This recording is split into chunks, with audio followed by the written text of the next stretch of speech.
अस्सलामुअलैकुम दोस्तों, HO store की जानिब से तमाम दोस्तों को मेरा सलाम। दोस्तों, एक और किताब लेके हाजिर हुआ हूँ। ब्रायन ट्रेसी की जो है सेल्फ डेवलपमेंट के ऊपर खूबसूरत किताब है, no excuses the power of self discipline. Urdu में इसका नाम है कोई बहाना नहीं बस काम, ज़ाती नज़्म व ज़ब्त की ताकत। ब्रायन ट्रेसी इसके ऑथर हैं। सज्जाद अहमद सज्जाद साहब ने इसका तर्जमा किया। किताब को देख लेते हैं हार्ड बाइंडिंग के साथ।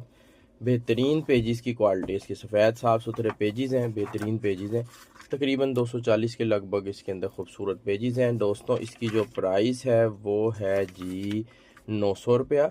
इंशाल्लाह एचओ स्टोर पे आपको मुनासिब कीमत में किताब मिल जाएगी। वीडियो की डिस्क्रिप्शन के अंदर इसका लिंक ऐड कर दूंगा। जिन साहब या साहिबा को चाहिए एचओ स्टोर पे जाके ऑर्डर प्लेस कीजिए, नहीं तो व्हाट्सएप पर रब्ता करके भी आप ये किताब मुझसे मंगवा सकते हैं। इसकी जो फ़हरिस्त है वो मैं अपनी बुक कंटेंट समरी जो मेरी एक प्लेलिस्ट है उसमें मैं ऐड कर दूंगा। इस वीडियो के नीचे भी मैं वो जो है मेंशन कर दूंगा। थैंक यू जी, अल्लाह हाफिज़।